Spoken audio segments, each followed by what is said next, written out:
Hello, hello. Welcome to the 33rd episode of BINJ Live. I'm your co-host, Jason Pramas, and let's see which way I'm pointing this time. Over there is... You get it every time. I'm Chris Faraone. Hey. Yeah. So, Chris Faraone, fellow co-host and, editorial director, yes, That's of right. BINJ. What are we talking about this fine week? Because I think you have more than I do. Well, the first thing for me is that, I was going to be calling, BINJ is great at not doing what's popular. That is for damn sure. We cover poverty when everyone else it's what's important, man. Yeah, we're doing poverty, they're doing lifestyles of the rich and famous. They're doing sports, and we're doing how much sports cost taxpayers and stuff. For the World Cup, I didn't want to get, and we spoke about this. There's almost not that I thought I could spoil a party. That was certainly one hell of a party. I just know that people barely give a shit ever, but during it, while the things are happening. But what I did say was there's going to be so much other World Cup stuff. I mean, it's not quite like an Olympics where we're living with buildings that were built for horse dressage that literally no one's ever going to use except for millionaires getting married. That literally happens in some places. But good example. Yeah. But it's funny. But what we do have is a legacy. There's a lot of stuff. So there was money spent. And of course, one of our wheelhouses is surveillance and stuff like that. But that's not just it. So I have a reporter I'm working with, Eamon, who will probably come on the show next week, but also some other BINJ reporters. These are things we've been interested in. It crosses a lot of the intersectional lines of things that we cover. So I'm here to talk about some of now that the World Cup, and I'm going to say the Olympics by accident. It wasn't an accident last time. I did mean the Olympics as a reference point, but World Cup, FIFA. I'm not going to do it. I wish I could do a Trump impression. I am genetically incapable. So I'll get to some of that. What do you have to talk about? Oh, no, I mean, it gets a little bit in the weeds of state election politics, but there's a couple of Republican candidates that use this, sort of huckster signature gatherer, who had I think, dead people's names listed for them to get on the ballot, the primary ballot, in a few weeks. Just completely forged signatures of people that do live, but definitely were not signing these things, as well as just made up names. We'll get into it. But one of these candidates can't go forward and be on the ballot, but the other one can. And the reason why is kind of funny, so I thought we should just talk about it for a second, because it does point to some other issues, especially with all the stuff with the cannabis ballot question, where you led the charge about clearly fraudulent signature gathering, that the state just kind of shrugged at, right? I thought we might get into that a little bit. I think we should. Why don't we start with it? Go for it. I'm posting this that we're on doing this. I want to email because I want to draw all these comparisons. I think one thing I was talking to. I think I was doing the old man thing with the interns. We're saying there's no account. There's barely any accountability, and one of those. In this case, with the elections, there really isn't. And that's why the sleazier you are, the better you're going to do. Trump back to Lee Atwater, you scum it up. And of course, at the state level, you do whatever the hell you want. And then by the time if there's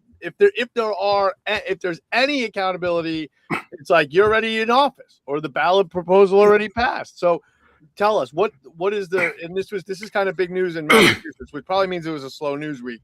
If people care, it is a slow news week, because when I was looking around, I was quasi on vacation last week, and I wasn't, I always pay attention to news, but I was more paying attention to the Iran war again, part 12, whatever we're on, than I was to state politics. And then I go back, last day or two, going, oh, what's going on? And I'm like, wow, sail Boston, that's exciting. We could talk about the tall ships, but no. There's this thing, I had to write it down because it gets in the weeds even more than this stuff usually does. So Ann Manning Martin, Republican candidate for lieutenant governor, will not be appearing on her party's primary ballot this election season because Supreme Judicial Court, that's our Massachusetts Supreme Court, folks. For those of you who've never heard this before, you're out of state, whatever. A Supreme Judicial Court Justice Frank M. Gaziano just upheld a state ballot law commission decision that found, quote unquote, overwhelming evidence that she submitted fraudulent voter signatures in order to qualify, according to the Boston Globe.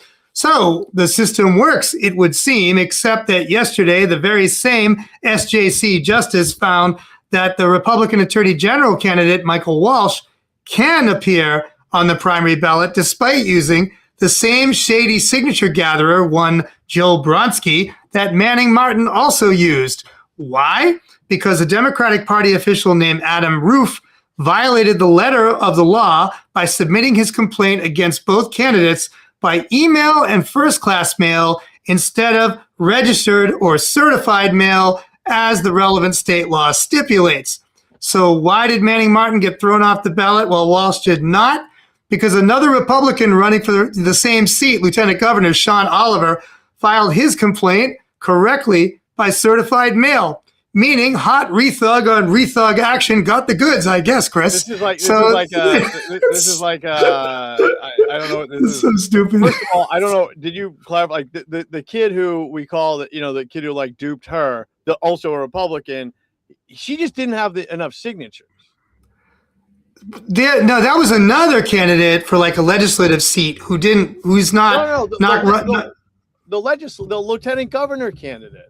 This was her last right. thing. This was her last thing. It's always something. I'll check to make sure, but I think so. There was a third person I didn't want to get into, right? I mean, I can look it up right here. It's right here. Gotcha. It's right in front of me here. So it said, let me see if I can find it. I hate to do this to people. It's a fucking clown show. No, it's a total clown show. There was a third Republican candidate, who pulled out when that candidate realized, I'm just trying to find the name of this person, that they didn't have enough signatures. So 1 second. Do I have it? That's here. Great. Well, and of course, I'm going to go back and find it later anyway. But yeah, there was another one. So no, Manning Martin is going forward. I'm sorry. Pardon me. What am I saying? I'm saying the wrong thing. Let's get this straight. I got my notes in front of me. Okay, Michael Walsh, Republican candidate for Attorney General, is going forward, and Ann Manning Martin, Republican candidate for Lieutenant Governor, will not be going forward, will not be appearing on the ballot for the primary, keep in mind. So, that raises a number of questions like, what's Manning Martin going to do? Be a write-in, whatever. Like, I don't know. Like, how, it's a primary ballot. People have to, even independents like us, if we want to vote in the primaries, we have to take out a Democratic Party ballot or a Republican Party ballot. So this is not a minor thing, right? Like, this is whoever wants to vote for Republican candidates is not going to see Manning Martin's name on that ballot. So that's going to make it very difficult, for her. And obviously she has an active opponent who went to the trouble of going after her for fraudulent, ballots. But I mean, I got confused, by the way, because the other candidate was also named Ann. It is confusing. That's the one. That's the other one. It was running for LG, and she gave her money to some dweeb who ripped her off. And she was screaming, and she called it the biggest, the largest electoral fraud scandal in Massachusetts history. Never mind that the word gerrymandering comes from Massachusetts. Never mind Massachusetts. Speaker of the House, Tom Finneran, was indicted for lying about his role in gerrymandering a Dorchester Milton district. Never mind any of that. Yeah, it was the conspiracy against Ann Brensley that really that did it all in, man. But I kind of brought this up because of all the work you've done, Chris, and colleagues of yours on kind of the way the whole anti-cannabis, anti-recreational, cannabis ballot question ended up being allowed to proceed, despite the fact that you and others had evidence, or that there was all kinds of shenanigans going on with signature gathering for that. The literal dead people ballot stuff, not in math, but by the firm. So that goes forward, and isn't even really looked into much, right? Well, not as much as this one was. Oh no, it was looked into, but I think this is really, and I guess this is like sometimes you got to give a little credit to Democrats, but it's interesting because if the tables were turned, this thing would have been so, shoved so far back down their throats. But no, there's like some honesty going on, I guess, or at least the letter of the law. And yeah, I mean, so basically the signature gatherers who are from a firm, a firm out of, I believe, of Missouri called Ground Game Political Solutions. They got more than $1.4 million, okay, to collect the signatures. They needed like 75,000 signatures, and they just went out and bullshitted. I was the first reporter to tell people, wait a second, they're like literally, sometimes they were actually telling people like, hey, sign this thing for housing. And then, it was real like a bait and switch. Any trick they could, and then there was a there were challenges. They were thrown out. There was one brought to the Supreme Judicial Court, not just about that fraudulent signature gathering, but about the language of it. It's a very deceptive measure all around. But I think I'm not going to get into the specifics. I want to, because we're somewhere else now. But I will say though that there is, even now in the final round of signature gathering, this is for a ballot initiative to that would basically get rid of adult use cannabis in Massachusetts. There is a final challenge because the final round, they had to submit another 12,000 signatures and change. They actually didn't submit many more than they needed.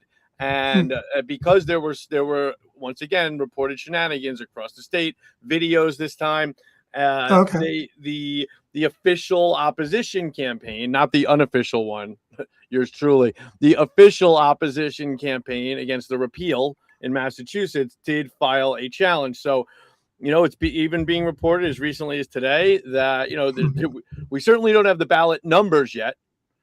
But, and I think it's interesting because back to what I said earlier, this stuff, if it doesn't get settled now, it don't get settled.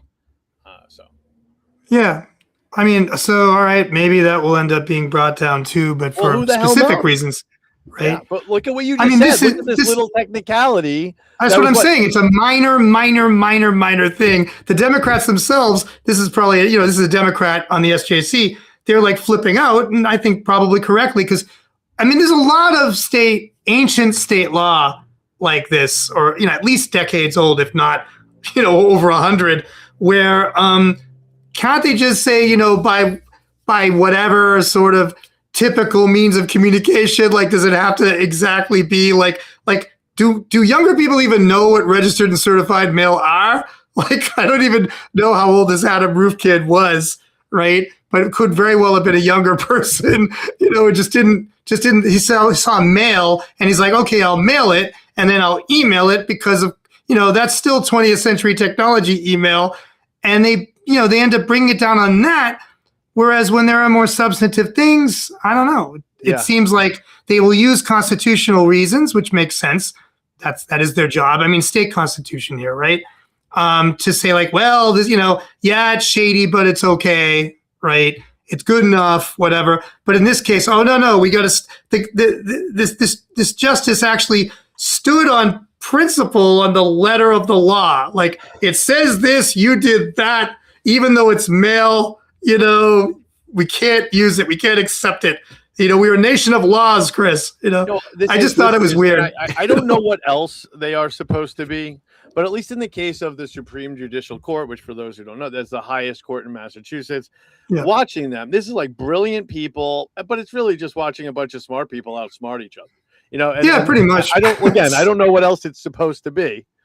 But it's really like, but, and I do feel, and this is really the conspiracy theorist in me, with the cannabis question, I do feel like some of the truly relevant stuff was really, thrown out. Among them, and I'll give you a specific example, that the language really mirrors, the language to get rid of adult use cannabis really mirrors, and quite cleverly, if you're talking, giving a kudos to the repeal people, to the prohibitionists.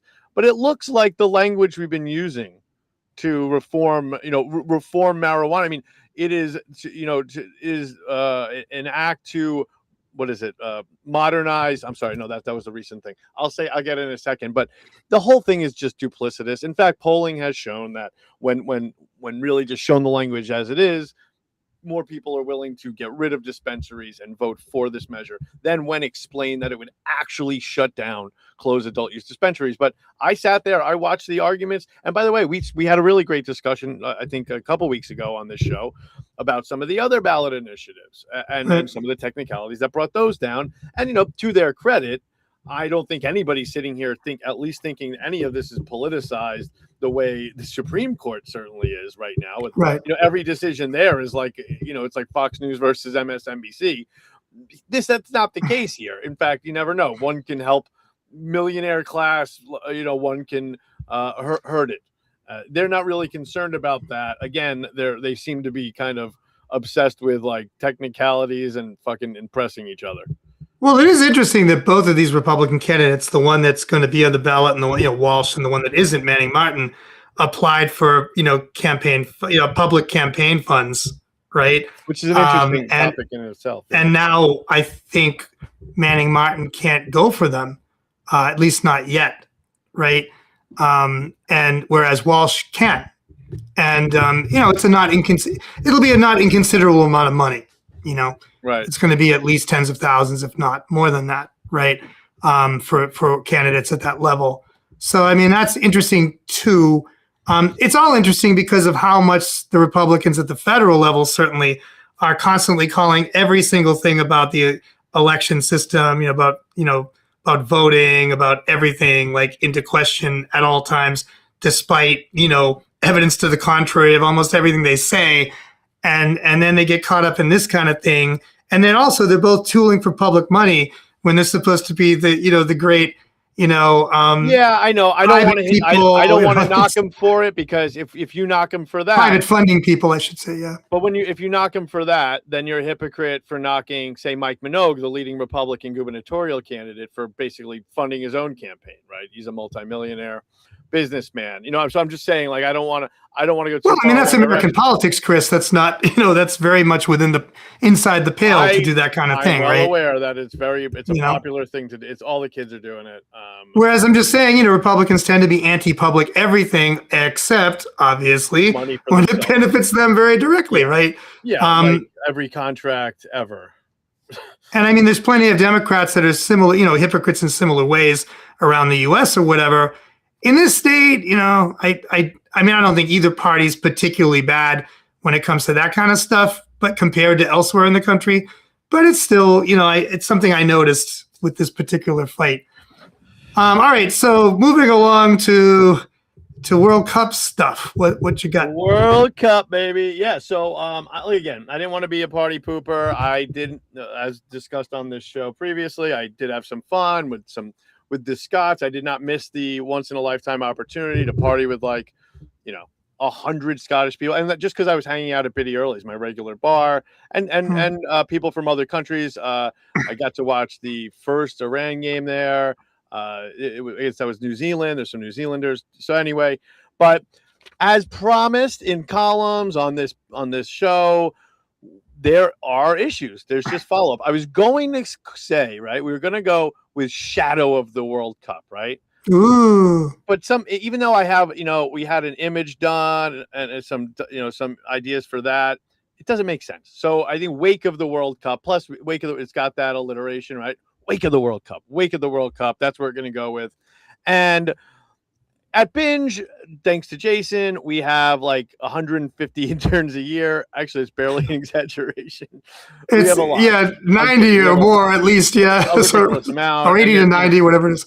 And they're really often helpful. And one thing we like to give, we give them. It's really great because we get to tell them all these lessons and pass them down. And hopefully, they only listen to a quarter of them. The worthwhile ones. But I do think that one of the worthwhile ones is, Jason, you heard me say it a million times. I'm sure I stole it from one of my journalism professors, maybe John Klarfeld, but oftentimes the easiest way into a building is through the front door, meaning we don't have to be breaking into folders or hacking things. Disguising ourselves or doing deep cover operations, which are mostly illegal anyway.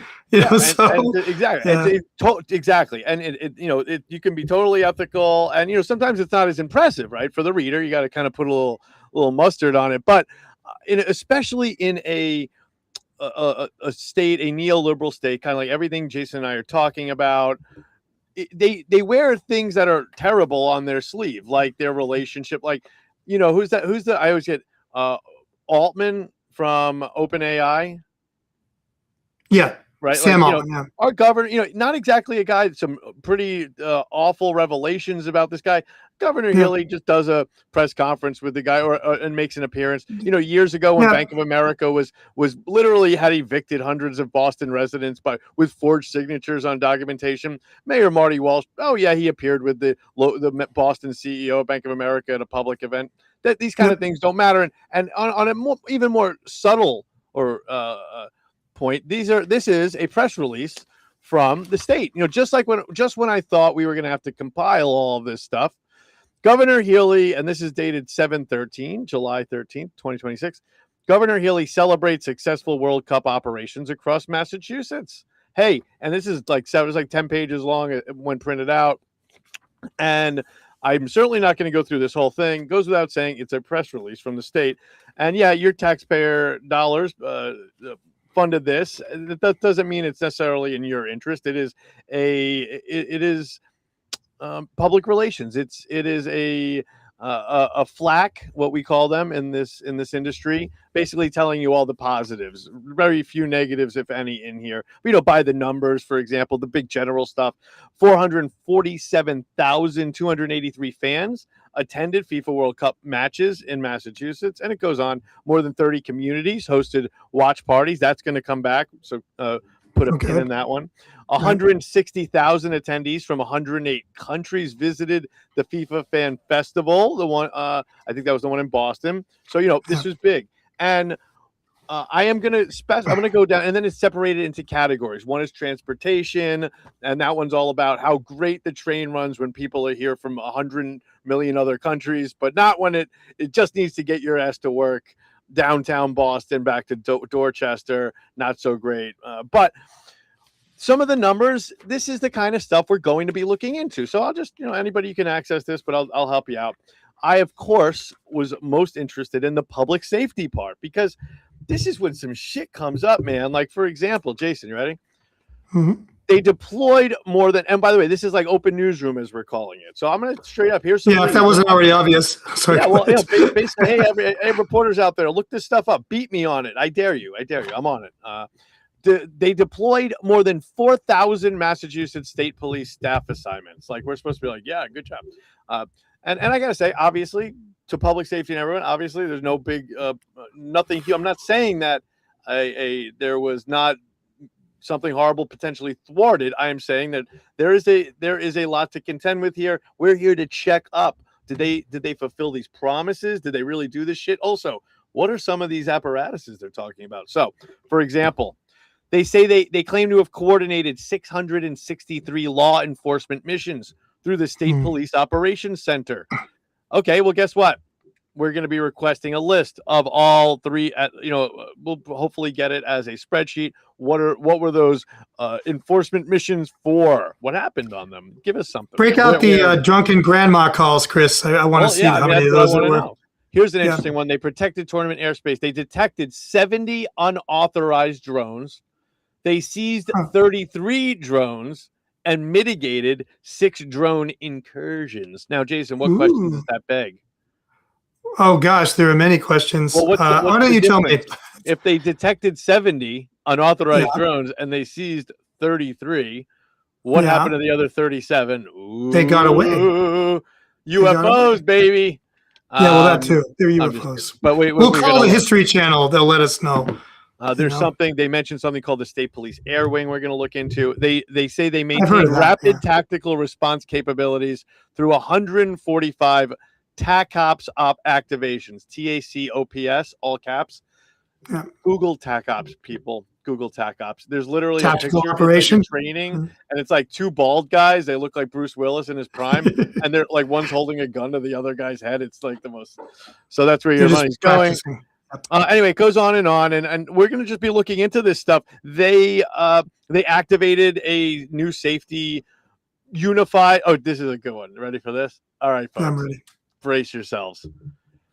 and I hate we try to keep this as a family show, but they activated ready for this? The Public Safety Unified Coordination Center. The Public Safety Unified Coordination Center 7 times, facilitating coordination among 11 operation centers across Massachusetts and Rhode Island. Now, folks, Jason, what are the letters there? Public. Yeah. Safety. Yeah. PS. Unified Coordination Center. The PSUCC. Yeah, there you go. Since that's a little too close to something else. PSUC. Yeah, that sounds pretty gross, man. The PSUC or the they call it instead just the UCC. So somebody, I'm glad to say, at least some attention went to not embarrassing us. And Chris, I'm sure ChatGPT was used to clean that up, because I'm not sure the state cops on their own time would actually do that. Hold on. Okay. Well, hi everybody. We're just waiting for Chris to come back from whatever he's doing. There he is. We have show and tell. Although that doesn't usually work very well here, but go for it. So one thing, I don't want to, and the last thing I want to do is this is no accusation, just to give an offer of what we're looking into is, the state, and I've mentioned this on the show last time, the state knew that there was going to be so much human trafficking in town because it's just one of these disgusting realities, I suppose, of hosting something like this, that they, put a lot of grant funding out there for organizations that help with this, preventative measures as well as safety measures, and resources for people who may be getting trafficked, and education for people who may be complicit or visiting and don't know the rules. I don't know. Is that being too easy on people? So we are looking, but there's all these things that really, that's a lot. These are these big programs. They're meaningful. They were important. And we're going to certainly be looking into things like the design and production of human trafficking campaigns with prevention focused messaging concerning adult and child sexual exploitation. Because I can tell you that from our work with the, looking at the MBTA over the years, for example, it's like, some asshole firm got paid, $100,000 to do a literal pitch deck, like 8 slides in one case. It's ridiculous. And so, there's this one group, I'm not going to show it now because we're going to look into them. But, this is one group that got one of those grants. And they're a national organization that does this very important work of educating people about human trafficking.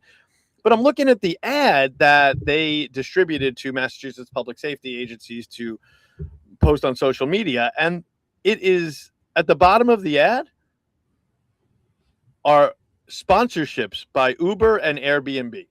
And I'm thinking these are probably 2 companies that are supporting this group for a good reason, but I don't know if they should get free advertising through municipal, Massachusetts municipal offices. So that's another thing looking into. But I did want to, so those are the big things. But, since we're just giving little teasers here, I did want to get into the one that I'm going to post as early as this week. Jason, are you ready for that one? I'm ready.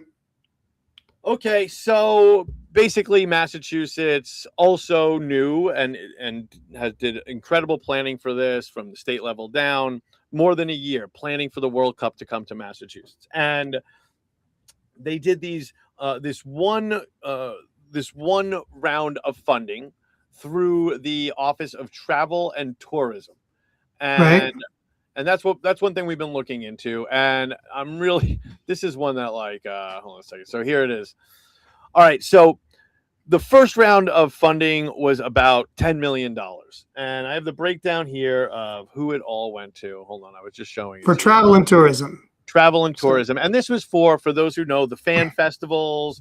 People did watch parties. And the rules were things like, it had to go to certain kinds of entities. They had to have a 1-to-1 match. There were a lot of just like with any grant, so this is basically the state doing state expenditures, but it's a grant program as opposed to a regular contract with a private contractor. So the people who could apply are like nonprofits, cities and towns. And what did we see? We saw places like East Hampton, Lowell, Cambridge do watch parties. They applied for this funding. They got it. Now, in the bylaws, what happened was the state established something called a Sports and Entertainment Events Fund in 2025. And it's amazing how fast they really get their fucking acts together when, when FIFA's coming to town, when people are coming to town to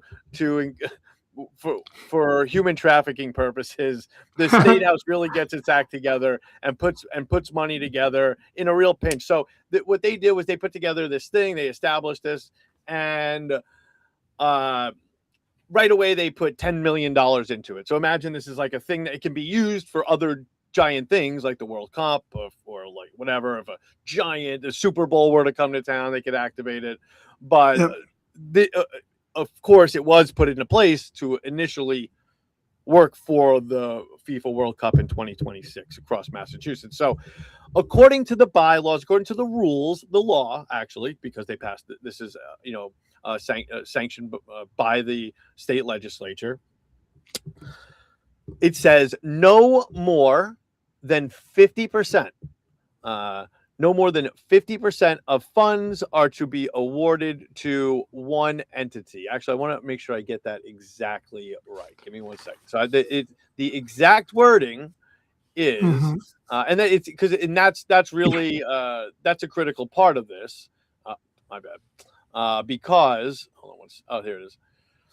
So the exact wording is to ensure the latter, the solicitation for grant applications noted. By law, no more than 50% of the program's annual allocation may go to one recipient. One recipient, right? Yeah.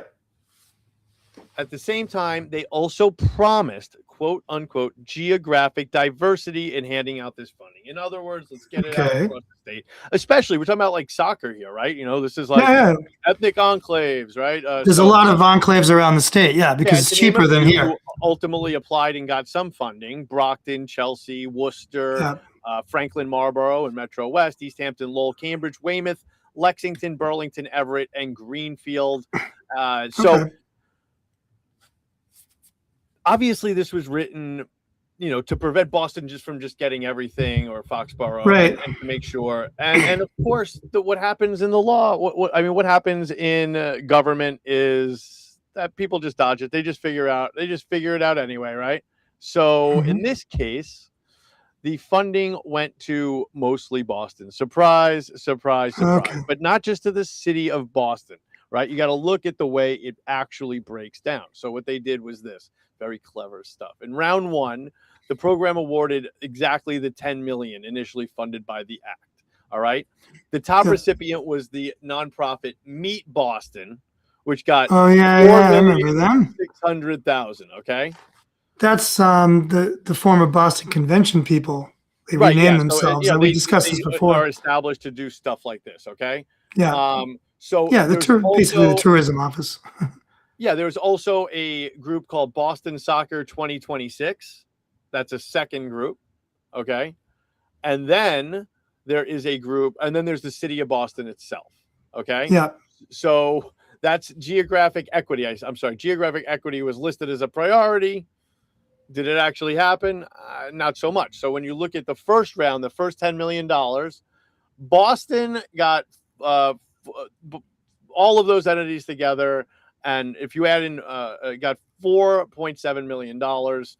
Boston in another round, if you put another lump of Boston and Foxborough together, that joint funding they had, that was 4.2, and then everybody else got pennies. So Brockton, for example, 175,000. Chelsea, 175,000. And you might say, well, there was a match. Did these municipalities have that extra money to match? No, my friend. That's why the fix was in. And I'm not sitting here like, there should have been a bigger party in Worcester. I actually happen to know that the party in Worcester was pretty badass. I had a friend who worked there in the technology. So no diss to anybody else's stuff, but I do look forward to throwing a couple of questions around this week and seeing how some of these other places feel about this. Boston, of course, also the Nerve Center. So these are just, sometimes it's like you don't want to be the unfun person, but that's what it is. So there was also a second round of funding, and in that one, my friend, Boston just straight up got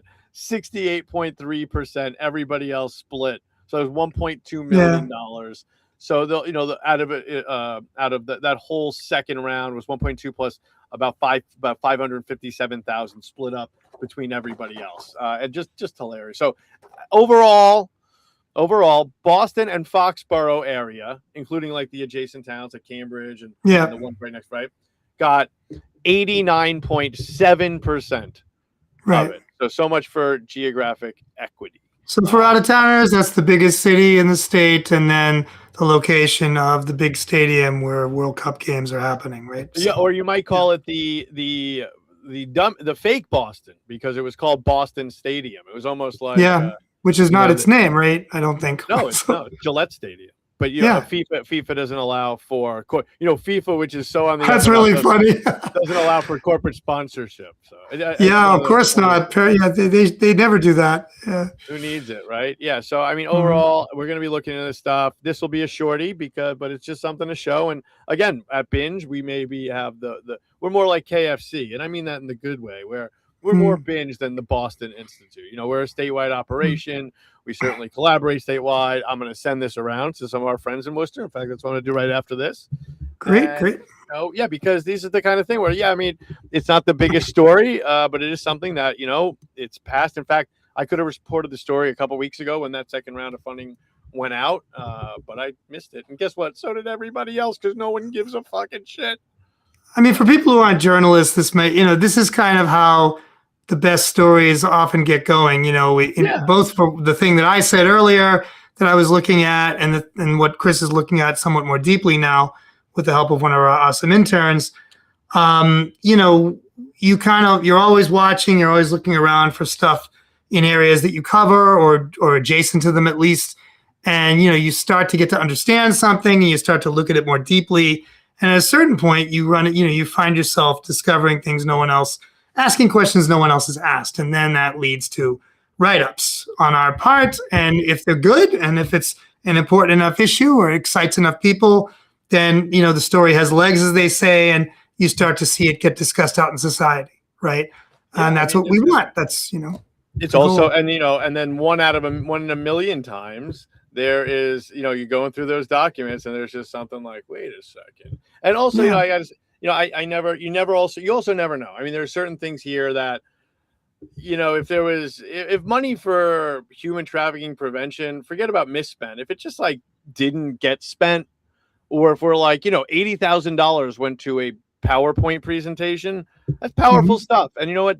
We're told all the time. It's not always like, I tell this, I like to say, we don't get a thank you letter when we expose something.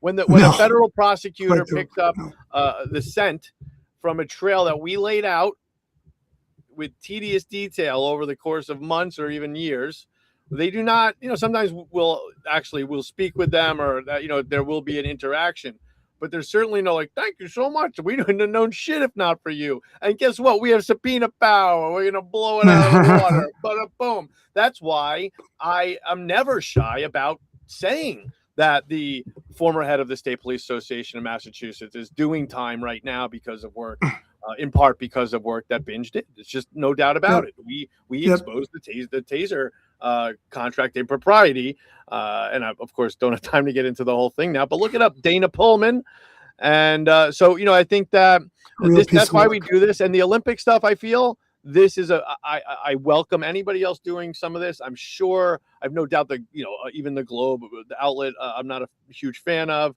will probably do, hopefully, some post-mortem, but I don't know. And as for the, maybe some stuff like this they might look at, and there's definitely been some hint of how this money's gone around, like the story I just talked about.